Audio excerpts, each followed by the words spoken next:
Welcome back to Belief Systems and our own self.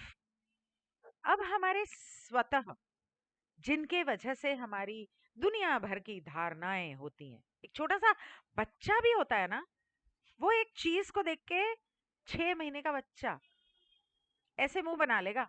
उसने कभी जिंदगी में खा के नहीं देखी, लेकिन ऐसे मुंह बना लेगा। और एक चीज जो उसने कभी देखी ही नहीं, चखी ही नहीं, उसको दूर से देख के ना भाग के जाएगा और ऐसे पकड़ के पूरा खा जाएगा। क्यों भाई? उसको क्या पता? तो इसके अलग अलग वजह होती है। एक तो होता है आपके डीएनए और जीन्स। एक वो स्वतः होता है जो आ रहा है वहां से, जिस जन्म में आप पैदा हुए हैं। आपके माँ बाप, दादा दादा दादी, नाना नानी, उनके पड़दादा पड़नाना, उनके उनके माँ बाप, मतलब जो चेन चलती आ रही है ना, जो यहाँ से शुरू होती है। मम्मी पापा, इनके मम्मी पापा, इनके मम्मी पापा, इनके मम्मी पापा के पापा के मम्मी पापा, मम्मी के मम्मी पापा, इनके पापा के मम्मी पापा, इनके मम्मी के मम्मी पापा। सोचो कितनी लंबी चेन है। हर जगह वो दो होते जा रहे हैं। Double double double double double. उतने सारे जो हो चुके हैं, जहां से वो शुरू हुई थी पैदाइश 76,000 साल पहले से, वहां से वो उनके डीएनए के अंदर कभी किसी लक्कड़ दादा को सांप ने काटा था, तो वो तो रस्सी से भी डरते हैं। तो आपको तो रस्सी से भी डर लगेगा। और कहीं किसी बग्गड़ दादा को, ऐसे कुछ शब्द होते हैं, मतलब कोई चीज मीठा बड़ा पसंद था, तो आपको तो मीठा बड़ा पसंद होगा। और मीठा की वजह से, मतलब वो बीमार हो गए थे या बहुत ज्यादा मीठा खाते थे या जो भी था, तो उन्होंने उसकी वजह से क्या कहते हैं, मसलन खेती लगा दिए गन्ने के। तो आपको तो गन्ना कहीं देखो तो आप तो उछल जाते हो, मुझे तो गन्ने का रस पीना है। मेरा तो यही हाल होता है, मैं तो गन्ने का कहीं दुकान देख लूं, मैं तो खड़ी हो जाती हूँ गन्ने का रस पीने के लिए। तो ये चीजें आपको नहीं पता आपके अंदर क्यों है, लेकिन वो एक पहली वजह आपके उस डीएनए और जीन्स से आ रही। ठीक है। इसी तरह से जो डर हैं और जो बिलीफ सिस्टम, जो धारणाएं हैं, वो भी इनकी वजह से आ रही हैं। आ, किसी वजह से कोई डर है अंधेरे का, भूत प्रेत का, काले कपड़े से डर लगता है, ऊंचाई से डर लगता है, पानी से डर लगता है, आग से डर लगता है नहीं, बस लगता है डर। क्यों लगता है पता नहीं, क्यों लगता है, लगता है। पीले रंग से डर लगता है, क्यों लगता है पता नहीं, लगता है। ये वो हुआ जेनेटिक सेल्फ। अब वहां पे जब वो आपको डर लगता है, तो उस डर की वजह से फिर आप अपने अंडर करंट सेल्फ या सर्वाइवल सेल्फ के हिसाब से आप फैसले करते हो कि मुझे खुद को बचाने के लिए क्या करना है और क्या नहीं करना है। इसके बाद जो उसके अंदर की बहती हुई धारा है, जो उस प्रॉब्लम को सॉल्व करना चाहती है, वो सिर्फ सिर्फ आपकी प्रॉब्लम को सॉल्व नहीं कर रही है। वो आपके लक्कड़ दादा के बग्गड़ दादा को जिस चीज का डर था, वो डिप्रेशन में चले गए, समझो, खाने को नहीं मिला उनको, मतलब भुखमरी से मरना पड़ा या कुछ ऐसा हुआ, उसके वजह से 2-4 जनरेशन्स में वो डर नहीं आया, लेकिन आप पैदा हुए तो आपके अंदर वो जीन्स आ गया। होता है कई बार जनरेशन्स स्किप होती हैं, आ गया आपके अंदर। अब वो उन्होंने अधूरा छोड़ दिया था अपने डर को, उन्होंने या डिप्रेशन को उन्होंने टैकल नहीं किया या नहीं कर सके, वो मर गए। अब आपके अंदर वो डर आ गया, मैं तो भूख से मर जाऊंगा। तो आप हर समय अपने घर में 24 घंटे साल भर का सामान भर के रखते हो और किसी को एक दाना नहीं देते। ना भैया, मेरा तो एक दाना कम हो जाएगा, मैं तो एक रोटी भी ना शेयर करूं, मैं भूख से मर जाऊं। ना ना ना ना। वो डर आपके अंदर बैठा है। तो उस डर की वजह से, जिसकी वजह से वो मरे थे, वो जो आपके अंदर बैठा है, वो जेनेटिक सेल्फ जो है आपका, वो इस प्रॉब्लम को सॉल्व कैसे करेगा? कि वो बोलेगा कि मुझे तो खूब पैसा कमाना है और मेरा रसोई मेरी बड़ी होनी चाहिए, हर तरह का पकवान होना चाहिए, घर चाहे छोटा हो। रसोई और रसोई की लैडर जो है, मतलब जहां पर सब भर के रखते हैं, दाल चावल मसाले ये वो प्रॉपर होना चाहिए, वो बड़ा होना चाहिए। फ्रीजर ले लो इतना बड़ा, उसके अंदर साल भर का सब फ्रीज करके रख दो, मसाले मसूले सारे। वो उसने आपके लिए सोल्यूशन ढूंढा, आपके लिए नहीं। वो जो डर, वो लक्कड़ दादा के बक्कड़ दादा जो भूख से मरे थे, उनके उस मौत का सोल्यूशन उसने आपकी जिंदगी में ढूंढा। और इसलिए आप ऐसा करते हो। क्यों करते हो आपको नहीं पता, ये आपको नहीं पता, पर ये वहां से आ रहा है। होती है आते। अब इसके बाद हम आते हैं तीसरा वाला, अहंकारी स्वतः। ये जो है, ये ना तो बुरा है और ना ही अच्छा है। आपके अगर जीन्स में, डीएनए में, आपके पूर्वजों में कोई जो था, वो तो बड़ा घमंडी था जी। मैं तो आ, यहाँ ये वाले देश से हूँ, हमारे यहाँ के तो बड़े समझदार गोरे चिट्टे उच्चे लंबे ऐसे वैसे लोग होते हैं, हमारी तो ये मूछें। हो सकता है ना किसी में वो घमंड हो। अगर ये घमंड आपके अंदर आ गया बिना मतलब के, तो आपकी तो जिंदगी हराम कर देगा, क्योंकि आप तो सोचोगे कि हाँ मैं। अरे किसी को पता भी नहीं आप कौन सी जात के हो और कौन से देश से आए हो। आपके तो पड़ दादा लक्कड़ दादा तब के उस शहर को छोड़ के कब से कौन से किसी और गांव में या शहर में जाके बस गए। किसी को फर्क नहीं पड़ता आप कहाँ से आए, और वहां पे तो दुनिया भर से लोग आए हुए हैं। तो आपके मन में ये हो सकता है, तो ये अगर ऐसा है तो बुरा है। लेकिन अगर कोई और बिलीफ सिस्टम है, जैसे ईगो के मतलब के ये मेरी पहचान है, तो पॉजिटिव कैसे हो सकता है? पॉजिटिव का मतलब के, सोचने दो। पॉजिटिव ऐसे हो सकता है कि हमारे यहाँ तो भैया खाना खाने से पहले गाय को खिलाते हैं, खाना खाने के बाद आखिरी रोटी कुत्ते को खिलाते हैं। हम तो मिल बांट के खाते हैं, हमारे यहाँ तो दान धर्म होता है। अब ये तो होता चला आ रहा है पूर्वजों से, और इस बात का उनको बहुत है, वो आपके अंदर भी है। तो आप तो सर्विस टू अदर्स में लगे रहोगे जब से पैदा हुए होगे। नहीं नहीं, हमारे यहाँ तो दिया जाता है, लिया नहीं जाता। मेरा हाथ हमेशा ऐसे रहता है, ऐसे नहीं रहता। ये मेरे पापा ने मुझे सिखाया था, हाथ हमेशा ऐसे रखना, ऐसे कभी नहीं करना। और वो बात ऐसे मेरे दिमाग में बैठी। अब उन्होंने क्यों सिखाया वो अलग स्टोरी है, वो मेरी किसी एक मेक्सिकन पास्ट लाइफ की स्टोरी है। तो उन्होंने ऐसा सिखाया। अच्छा, वो मेरी उस मेक्सिकन पास्ट लाइफ में मेरे डैड ने मुझे सिखाया था, इस लाइफ में भी सिखाया। वो तो मेरे तब से चला आ रहा है, और अब भी मेरी कोशिश हमेशा ये रहती है। ये तो मतलब मैं अपनी माँ से भी ना मांगू, 2 रुपए ना मांगू, पर वो घमंड नहीं है। मैं भूखी मर जाऊंगी, लेकिन कट कैंसिल डिलीट। लेकिन क्यों? पता नहीं, कोई है वजह। क्या वजह है? वो किसी जन्म की है या मेरे इस पूर्वजों की है, क्या है मुझे नहीं पता, पर वो है मेरे अंदर। तो किसी का 1 रुपया नहीं रखना। अच्छा, ये मेरी माँ में भी है, वो बड़ी पक्की है इन चीजों की। तो ये सब जो चीजें आती हैं, ये कहाँ से आती हैं हमें नहीं पता। कुछ चीजों में वो अच्छी हो सकती है, वो पॉजिटिव, ये आपका ईगो सेल्फ है। नहीं नहीं, मैं तो ऐसी हूँ, ये ईगो सेल्फ है। लेकिन ये पॉजिटिव है, यहाँ पर आप किसी की सेवा कर रहे हो, घमंड करके सिर्फ एवे ही वो नहीं कर रहे हो, नेगेटिविटी। उसके आगे ये बात पढ़ के मैं बहुत हैरान हुई थी, और आप भी होने वाले हो। लेकिन एक आपका स्वतः होता है जिसकी धारणाएं होती हैं आपके इतिहास के सेल्फ से। मतलब कि आपके किसी पूर्व जन्म में, जब आप किसी जन्म के इतिहास, मतलब आप, आपके अगर 50,000 जन्म हो चुके हैं, अब तक तो हो ही गए होंगे 76,000 सालों में। 50,000 जन्म तो कम से कम समझ के चलो, नहीं तो 20-30,000 समझ लो।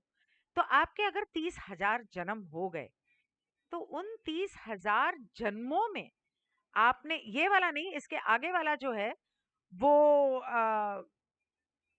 वो मैं आपको बताऊंगी। तो वो जन्मों में आपके साथ जो हुआ, जैसे मैंने अभी कहा कि मेरे एक मेक्सिको में मेरा एक जन्म था रेड इंडियंस की लाइफ में, जहां पर मेरे डैड ने मुझे ये सिखाया था कि पैसे के बारे में और ये और व्हाटएवर।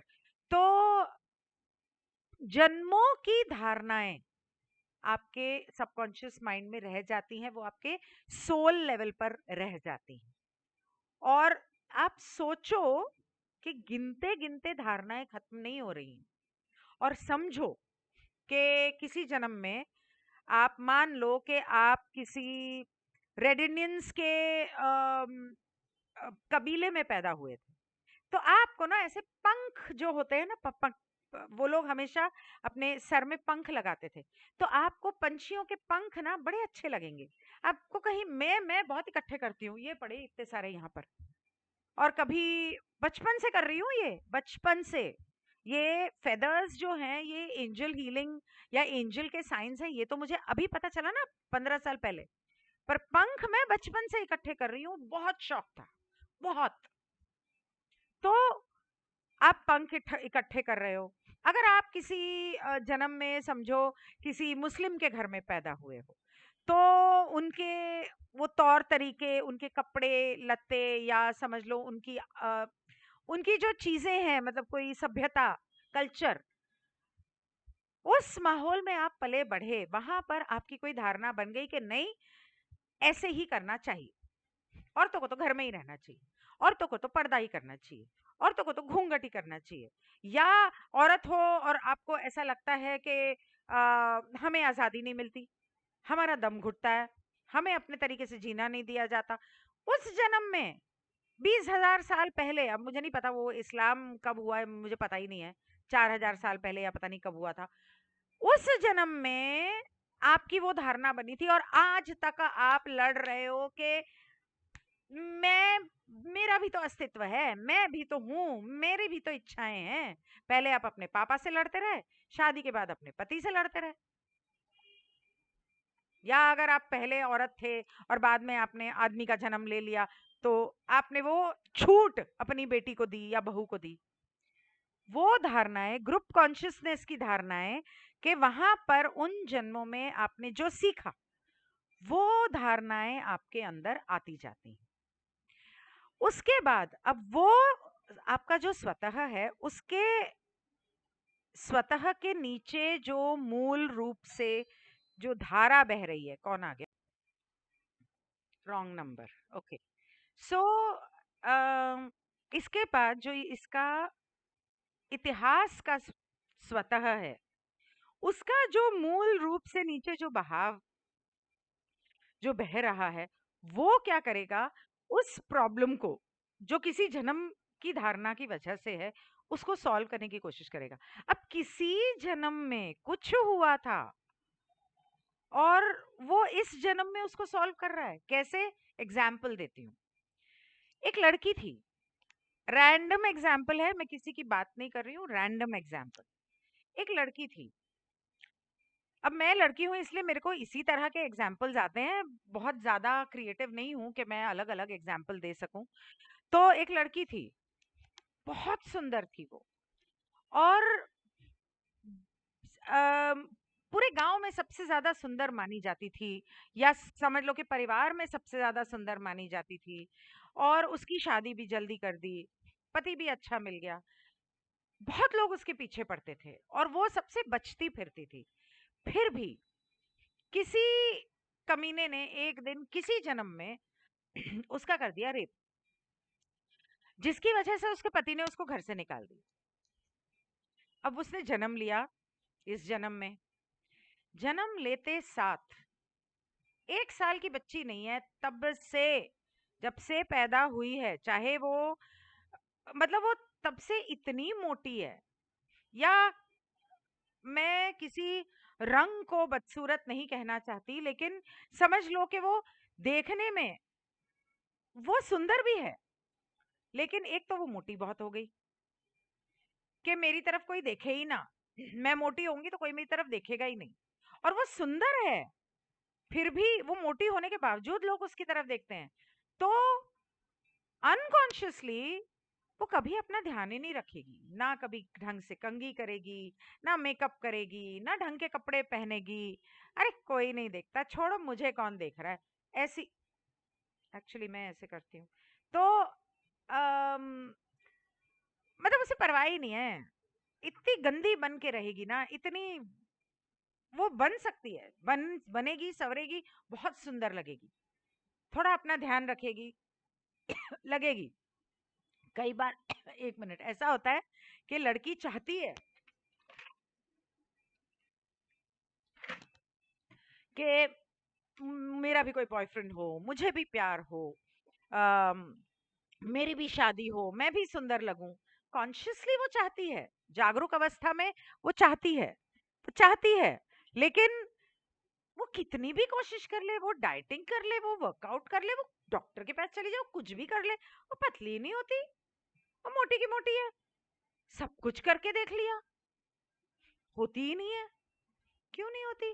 कहीं ना कहीं दिमाग में धारणा है कि पतली हो जाएगी तो तेरा रेप हो जाएगा, सुंदर दिखेगी, या सुंदर होने की वजह से उसको कोई ऐसा पति मिल गया जिसने उससे शादी तो कर ली, लेकिन बहुत इनसिक्योर रहा और पोजेसिव और प्रोटेक्टिव रहा और उसका जीना हराम कर दिया। वो अगले जन्म में बोलेगी मुझे नहीं करनी शादी, कर लो। और कॉन्शियसली वो चाहेगी कि मेरी शादी हो, उसको लड़का ही नहीं मिलेगा सारी उम्र, भले कितनी भी सुंदर हो, उसको लड़का ही नहीं मिलेगा। पसंद सब करेंगे, अफेयर सब करना चाहेंगे, शादी कोई नहीं करना चाहेगा, क्योंकि ये उसका सबकॉन्शियस माइंड की स्टोरी है, उसके अवचेतन मन की कहानी है जो किसी दूसरे जन्म से आ रही है। इसके बाद उसका, अब इसके बाद आता है हमारा अहंकारी स्वतः, ईगो सेल्फ। अब वो कहती है कि, कहती है मतलब वो ये सत्र कहता है कि इसके अंदर आपके जितने पिछले जन्म के याददाश्त हैं, या आपके डीएनए से आपके जो पूर्वज हैं, उनमें से किसी का कोई अहंकार, जैसे समझो आपके मन में ये बात, आप किसी जन्म में कहीं की रानी थी, ओके। मैं जानती हूँ किसी को जो ऐसा समझती है, हो सकता है हो, कि मैं तो क्लियोपैट्रा थी, मैं तो बहुत सुंदर थी, मेरे पे तो बहुत लोग मरते थे, और वो आज तक उस घमंड को लेकर, अब मुझे नहीं पता। तो बहुत लोग, जैसे मैं, समझ लो मैं राजा था किसी देश का, ओके, और मैं अकबर था, या मैं कृष्ण था, किसी जन्म में कुछ भी था, वो चीज का, कृष्ण तो नहीं हो सकता, अकबर हो सकता है, औरंगजेब हो सकता है, कि वो जन्म का अहंकार, और इस जन्म में आप समझो किसी आपके किसी पूर्वज को अहंकार रहा हो कि हम लोग इस खानदान से हैं, या हमारे से सुंदर कोई नहीं है, वो अहंकार, इन दोनों में से कुछ भी आपके अंदर आ सकता है। ये वो हिस्ट्री हुई और वो हिस्ट्री हुई, दोनों ही इतिहास हैं। एक आपके पूर्वज हुए, एक आपके पूर्व जन्म हुए, दोनों का अहंकार आप इस जन्म में लेकर पैदा हो गए हो। और जब ऐसा होता है तो उनकी आध्यात्मिक उन्नति दूसरों की सेवा की तरफ नहीं हो पाती। क्यों? क्योंकि वो इतिहास के अंदर अभी भी जी रहे हैं।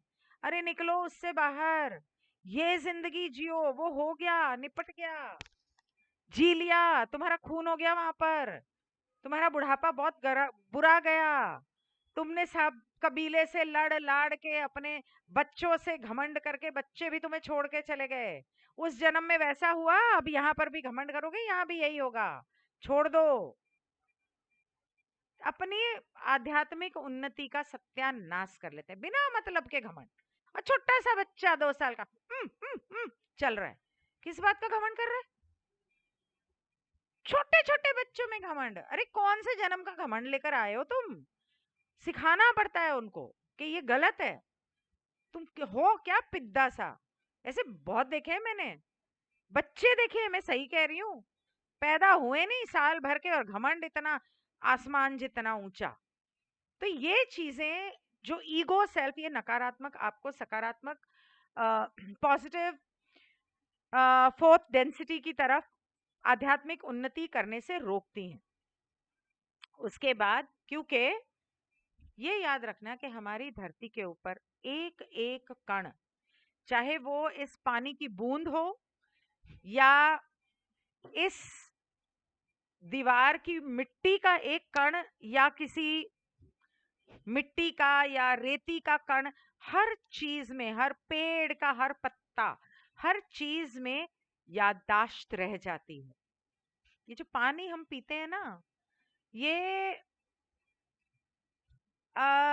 करोड़ों साल पुराना है, करोड़ों साल की। ये जो क्रिस्टल्स हैं इसमें, ये जो क्रिस्टल्स हैं, ये न जाने कितने साल पुराने हैं, हजारों करोड़ों साल से ये बने हैं। और ये पानी तो तब से था, क्योंकि पानी ऊपर जाता है, फिर बारिश होके नीचे आता है, फिर गर्मी में ऊपर जाता है, फिर नीचे आता है। पानी तो आता जाता रहता है, इसका तो ये तो कभी खत्म नहीं होता।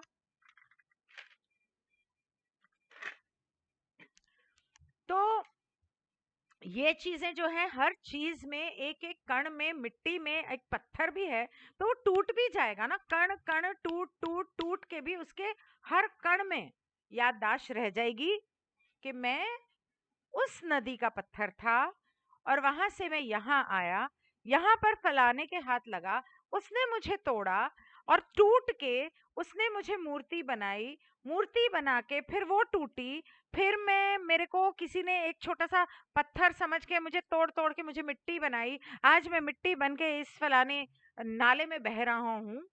हर कण कण में याददाश्त है, क्योंकि हर कण कण लॉ ऑफ वन के हिसाब से हमारा ही जीता जागता स्वरूप है, तो उसमें याददाश्त है। इसीलिए किसी के साथ भी बुरा मत करो। मुझे बहुत तकलीफ होती है, छोड़ो। उसके बाद वो कहता है कि एक तो आपका कहता है नहीं, मतलब इस किताब में लिखा है कि एक तो आपका उच्च स्वतः था, उसके अलावा आपके इतिहास का उच्च स्वतः होता है। सोचो जरा, कितने सारे हमारे कितने सारे रूप हैं, कितने सारे रूप हैं एक हमारे, और कितने सारे जन्मों के और कितने सारे पूर्वजों के हमारे अंदर समाये हुए हैं। और ये जो हमारा उच्च स्वतः इस जन्म में हमारा जो है, एक हमारे इतिहास का जो उच्च स्वतः है, उसके अंदर हमारे सारे पूर्व जन्मों के याददाश्त होती है और जानकारी होती है। और अ, हमारे पूर्व जन्मों के हमारे जो अनुभव थे और हमारे पूर्वजों के जो उच्च स्वतः थे, उनकी जानकारी और उनके अनुभव और उनकी चेतना, सब कुछ उसमें होती है। और ये वही उच्च स्वतः है जो, एक मिनट, ये वही उच्च स्वतः है जो हमारे इतिहास के घमंड, इतिहास के उस स्वतः का ही हिस्सा है जो जिंदगी जीने के लिए लड़ रहा है, या उसके नीचे मूल रूप से बहाव जो इतिहास का, जो हमें हर प्रॉब्लम को सॉल्व करने के लिए प्रेरित करता है। बाप रे बाप, बहुत बहुत ज्यादा है। इसके बाद 24 मिनट हो गए मेरे ख्याल से, मुझे इसे यहाँ रोक देना चाहिए, क्योंकि इसके बाद हमारी जो आत्मा है उसके बारे में काफी कुछ है। ठीक है, ज्यादा नहीं है। तो हमारी आत्मा, परमात्मा, हमारी जो सोल है, एक स्पिरिट होती है वो परमात्मा है, सोल जो है वो आत्मा है। तो हमारी आत्मा के लेवल पे हमारी कुछ धारणाएं होती हैं। अब ये क्या होती है? हमारी जो ये आत्मा है, एक ये जैसे एक कंप्यूटर है, कंप्यूटर के अंदर मदरबोर्ड होता है, हार्ड ड्राइव होती है, बैटरी होती है और बहुत सारी चीजें होती हैं। इस तरह से ये जो हमारी आत्मा है, ये एक कंप्यूटर का प्रोसेसर, उसकी हार्ड ड्राइव है। ये वो